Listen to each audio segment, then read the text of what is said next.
হে জগতবাসী, আজ আমি শামীম আলী চিশতি আপনাদের সামনে যে আলোচনাটা নিয়ে হাজির হলাম, সে আলোচনাটি হলো আলিফ লাম মিম রা। আজকের আলোচনার মূল হবে কি? আলিফ লাম মিম রা। তো অন্যবারে আমি আলোচনা করেছিলাম আলিফ লাম মিম নিয়ে। আজকে একটা অক্ষর বেশি, সেটি হলো রা। আলিফ লাম মিম রা। তাহলে আলিফ লাম মিমের বিষয়টা তো আলোচনা হয়েছিল, তারপরেও আরও একটু ভেঙে আরেকটু সহজ করে বলার চেষ্টা করব। যে আমরা এই বাংলাদেশে দেখেছি যে একদল লোক বলতেছে আলিফ লাম মিমের ব্যাখ্যা আল্লাহই ভালো জানে। আমি বলবো যে 30টা অক্ষরের ভিতরে এই 3 থেকে 4টা অক্ষর আলিফ লাম মিম এবং আলিফ লাম মিম রা, আল্লাহ কি বুঝাইতে চাইছেন? যে একটা জিনিস, আমরা যদি মতিঝিলে যাই তখন অনেক ধরনের ব্যাংক আছে, যে Sonali bank limited, Pubali bank limited, Agrani bank limited. তো এখন দেখা যায় এলটিডি। তো এখন এলটিডি দিয়েছেন। এই এলটিডি দিয়ে আমরা কি বুঝে নেই? যে লিমিটেড বুঝে নেই। তাহলে লিমিটেড কিন্তু পূর্ণ বানাম করতে গেলে অনেকগুলো অক্ষর এসে যাবে, কিন্তু এখানে দেখা যাচ্ছে এলটিডি, এটি দিয়ে আমরা লিমিটেড বুঝতে পেরেছি। তবে হে জগতবাসী, আলিফ লাম মিম এবং রা, যাই হোক, তাহলে আমরা এই জিনিসটা কেন বুঝবো না? আলিফে কি হবে? আল্লাহ হবে। লামে কি হবে এবং মিমে কি হবে? তে মিমে মোহাম্মদ। আলিফে যদি আল্লাহ হয়, মিমে মোহাম্মদ হবে। তাহলে লামটা কি? এই লামটি হলো, যেমন একটা কথা ইংরেজিতে বলা হয় ল। ল অর্থ কি? আইন। তাহলে আমরা যদি লক্ষ্য করি যে আইন দেখতে কেমন, যেমন একটি ভাষা আছে যে আইনের পোশাকটি কালো। তো কালো রঙের পোশাকটা দেখাতে পেরেছি, কালো রঙের পোশাকটি আমরা দেখাতে পেরেছি, কিন্তু এটা আইনের পোশাক কালো, কিন্তু আইন দেখতে কেমন? আইনের পোশাকটা কালো, এই জন্য আইনটা কিন্তু কালো নয়। তো বোঝাতে চাই, আমি একটা কিছু খেয়েছি, স্বাদ পেয়েছি, এখন একজন বলতেছে তুমি যে খেয়েছো এটা কেমন লাগলো? চুকা, ঝাল, মিষ্টি, কিরকম? তখন বলতে যে একটু চুকা, একটু মিষ্টি, একটু লবঙ্গ, একটু ঝাল। আরে এতটা বলো কেন? একটা বলো। আচ্ছা বাবা নে তুই একটু খা।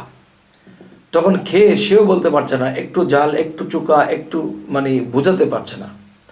তাহলে আইন কেমন দেখতে? আইন দেখতে দেখা যায় না, কিন্তু বাতাস কিন্তু দেখা যায় না, অনুভব করি। তো দেখা যায় না বলে কি সেটা নেই? তেমনি আইন দেখতে পাওয়া যায় না, কিন্তু দেখতে পাওয়া যায় না বলে কি সেটা নেই? আছে। তাহলে একটা ভাষাতে আসেছে কি যে লাম আইনের জায়গায় দাঁড়িয়ে বলছে, আরবিতে বলা হয় লা আর বাংলায় বলা হয় না। তাহলে আমরা আলিফ আল্লাহর দিকে যখন রওনা দিয়েছি, তখন লাম মাঝখানে দাঁড়িয়ে বলছে না, তোমরা আলিফের দিকে মানে আল্লাহর দিকে যেও না, তোমরা মুহাম্মদের দিকে যাও। আলিফ লাম মিম, আলিমুল গায়েব এবং আইনের জায়গায় এই লামটি দাঁড়িয়ে বলতেছে যে না, তোমরা সেই মিমের দিকে যাও। আল্লাহর দিকে যদি যাও তাহলে আল্লাহকে পাবে না, মিমের দিকে যাও। আচ্ছা, আজকের মূলত আলোচনাটি হবে যে আলিফ লাম মিম রা। হয়তো আলিফ লামের ব্যাখ্যা আমরা আগে যেতটুকুই বুঝেছি ইউটিউবে ছাড়া হয়েছে সবার আগে। তো এখন বিষয় হলো যে রা বিষয়টা কি।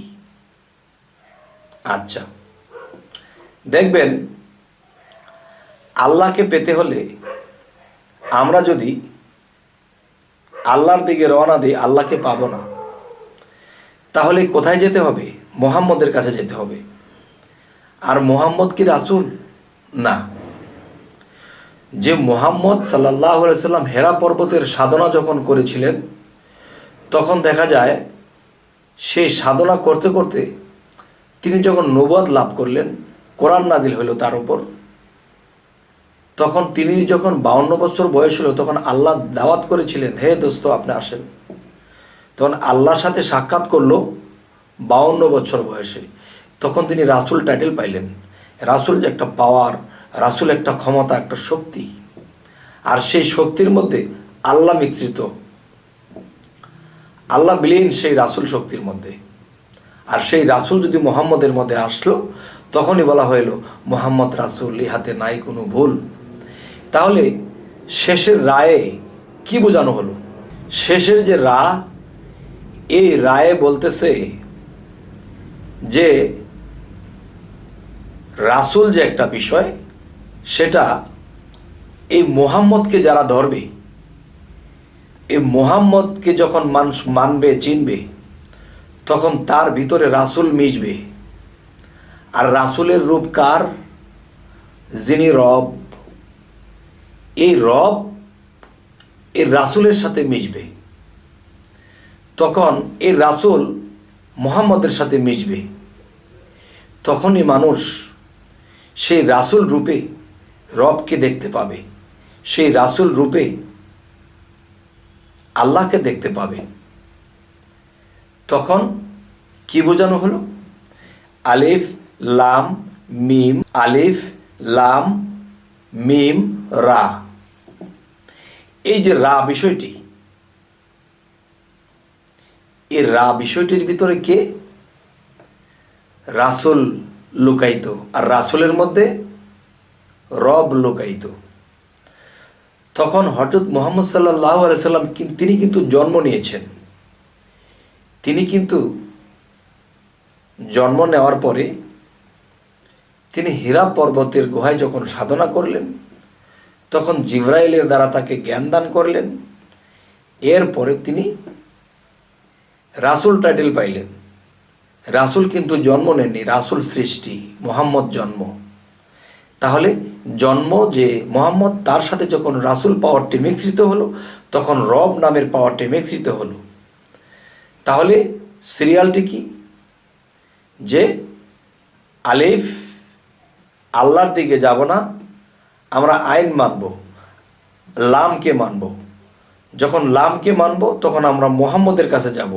আর যখন মুহাম্মদকে আমরা মানব, তার অনুসরণ হয়ে আমরা যখন চলব, তখন সেই রাসূল রূপে যে রব, তিনি মুহাম্মদের সাথে মিশবে। তেমনি এই পৃথিবীতে কোনো মানুষ যদি আল্লাহর সাধনা করে, তখন সেই মানুষটি সাধারণ থাকে।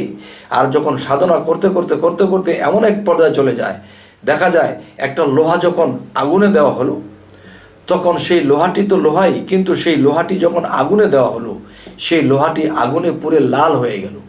এখন যখন লাল হয়েছে, এখন আগুন কোনটা, লোহা কোনটা? ঠিক দুই মিলে একাকার। তখন মুহাম্মদের সাথে রাসূল মিশ্রিত হয়েছে এবং রাসূলের সাথে রব মিশ্রিত হয়েছে। তখন সেই রাসূল মুহাম্মদের সাথে মিশেছে। তো মুহাম্মদের সাথে যখন মিশে গেল, তখন দুই মিলে একাকার হয়ে গেল। তখন মুহাম্মদ কি হলো? রাসূল হলো। আর রাসূলের রূপ কার হলো? রব হলো। হে জগতবাসী, তাহলে আলিফ লাম মিম এর ব্যাখ্যা কি বলা হচ্ছে? যে আল্লাহই ভালো জানে। আল্লাহ যদি ভালো জানতো, তাহলে আমাদেরকে এই গ্রন্থ, এই কোরআনের মধ্যে কেন দিল? আল্লাহর কাছে রেখে দিত। তাহলে আল্লাহ যেহেতু কোরআনে দিয়েছে, অবশ্যই এর ব্যাখ্যা আছে। তাহলে আমরা এই পৃথিবীতে এসেছি, আমরা যখন মুর্শিদ ধরবো, তাওহীদের মুর্শিদ আমার মুহাম্মদের নাম, তাহলে তাওহীদের মুর্শিদ যদি মুহাম্মদের নাম হয়ে থাকে, আর সেই মুহাম্মদ যদি রাসূলের সাথে মিশে, আর রাসূলের সাথে যদি রব মিশে, তাহলে এখানে আর চিন্তা কিসে?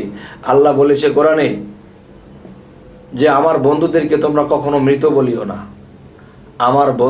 আমার বন্ধুদের কোনো মৃত্যু নেই, তারা কখনো চিন্তিতও হবে না। কেন হবে না? সেই রাসূলের সাথে রব মিশেছে, আর সেই রাসূল মুহাম্মদে মিশেছে। তখন দুই মিললে তিনে মিললে একাকার হয়েছে। তখন কে কাকে দুজকে ফেলবে? হে জগতবাসী, অন্য বার আমি যে আলিফ লাম মিমের ব্যাখ্যা করেছিলাম, তো আজকের ব্যাখ্যাটি আলিফ লাম মিম রা কি বোঝানো হলো এবং রায়ের মধ্যে কি সারমর্ম লুকানো হলো, এই বিষয় নিয়ে আজকের এই আলোচনাটি করা হলো।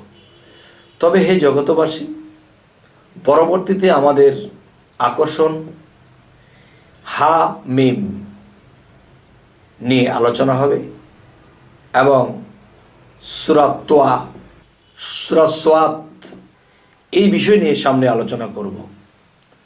তবে আমরা যদি এই পৃথিবীতে বাঁচতে হয়, তাহলে আমরা কোরআনের দিকে লক্ষ্য করব এবং আমরা এই ব্যাখ্যা বিশ্লেষণ করে বোঝার চেষ্টা করব। একা একা কখনো বোঝা যায় না, একজন কামেল ওলিয়া আউলিয়ার কাছে বুঝে নিতে হয়। কেননা একজন ওলিয়া আউলিয়ার সাথে আল্লাহর সম্পর্ক আছে, আর জগতে যারা পুস্তক পড়ে মুখস্থ করেছে তাদের সাথে আল্লাহর সম্পর্ক হয়নি, আর তারা আল্লাহর তরফ থেকে কোনো খবর বা শিক্ষা পায় না। পুস্তকে যা আছে তাই শিখেছে এবং সেই পুস্তকটাকেও বুঝতে ভুল করা হচ্ছে। তাই বলবো, আল্লাহর সাথে যার হট কানেকশন হয়ে গেছে, সেই একমাত্র এই পৃথিবীতে যা বলবে কোরআন ও হাদিসের সাথে মিলে যাবে এবং মানুষকে যা বলে দিবে তা হয়ে যাবে। তবে হে জগতবাসী, আজ এ বলেই রাখবো, সকলেই ভালো থাকবেন। আল্লাহ হাফিজ।